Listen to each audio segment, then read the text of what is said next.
seated.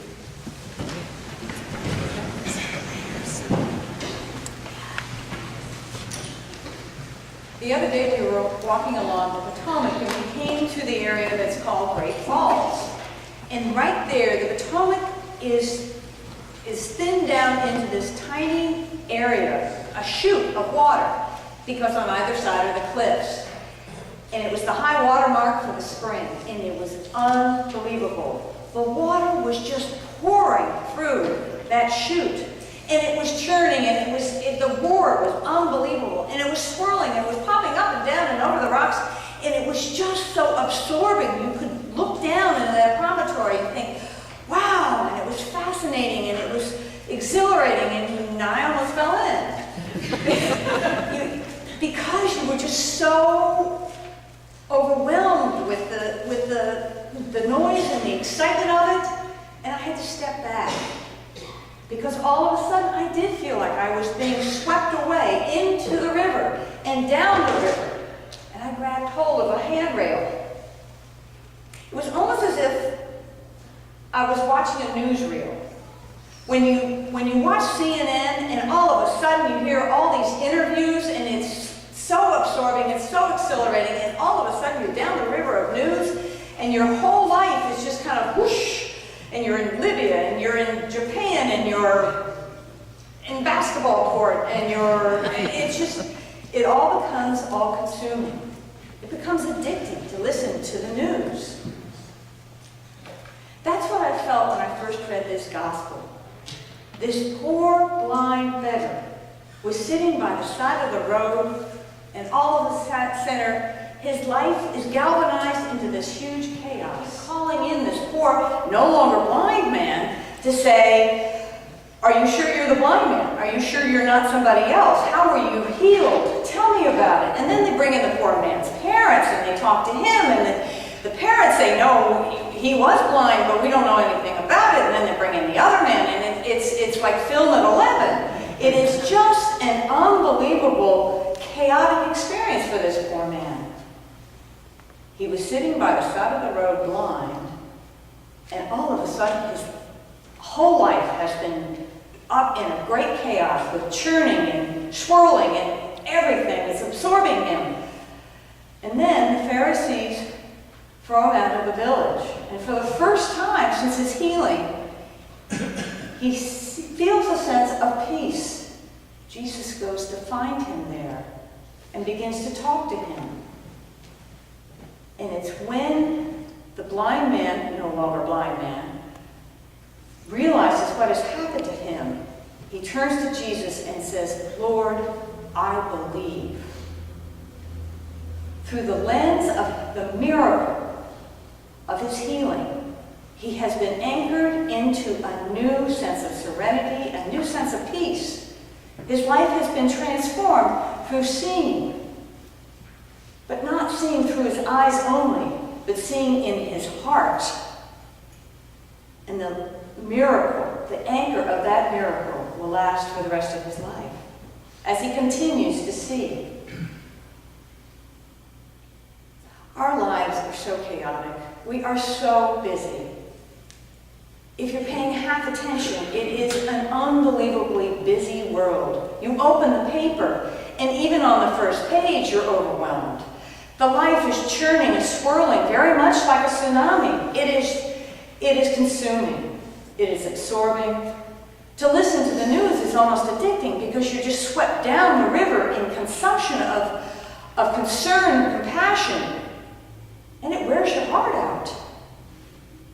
Our lives are in chaos as well. Our lives, our church, our community, our world.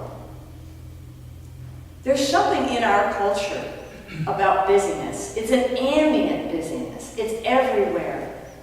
And the person that's the busiest is the most important. For some reason, we have told ourselves that.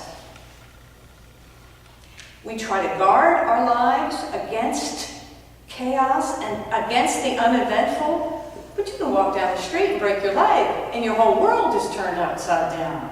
Or you buy a lottery ticket and you win, and your whole world is turned upside down. And all of a sudden, you're in the river, you're churning, you're swirling, and your life is no longer really your own.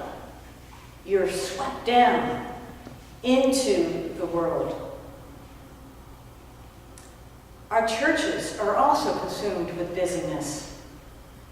I visited a church the other day. They had 18 announcements in the middle of the church service. There was the vestry meeting. There was the gala meeting. There was the education meeting. There was the civil protest. There was this and there was that. And it went on. And it was almost longer than the sermon.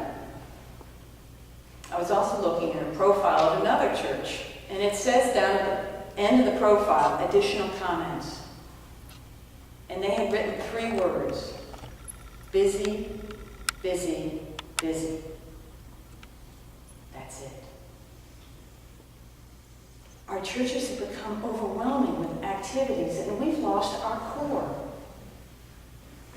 Even in our world, when you open the paper this morning, you can't help but be consumed. You have Japan, you have Libya. I even looked at the poor basketball players from VCU and thought, oh, those poor guys. You know, they got so far. And if you've got a heart, your heart can't help but break.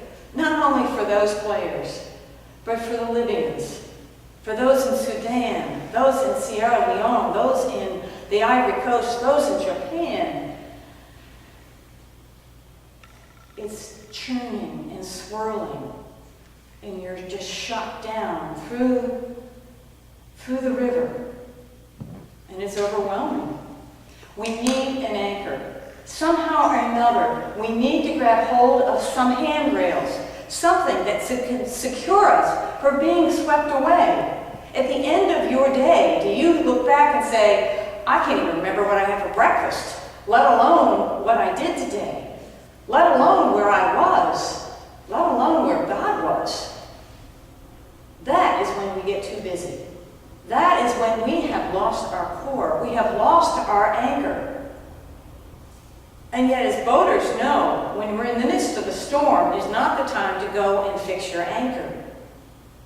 You go before the storm, before the waves begin, to secure your anchor, to make sure it is tied to the ground, not necessarily tight. And sometimes in a storm you have to let out your anchor line. But you need to do it before the storm. Otherwise you're going to be swept out into the sea.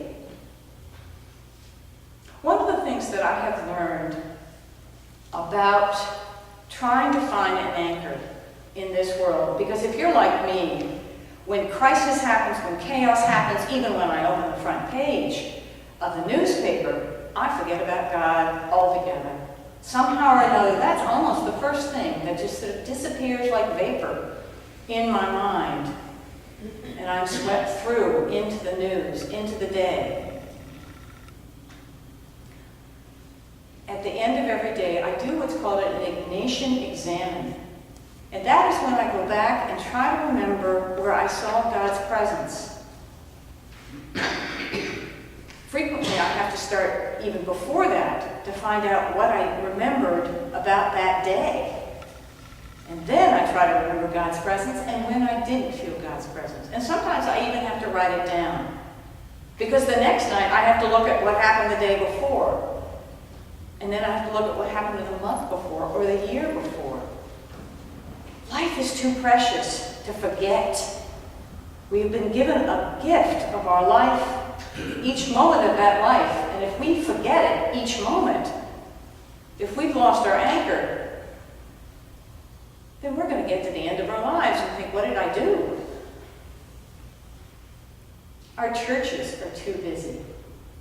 And yet, we remember the anchor. And the anchor is the Eucharist.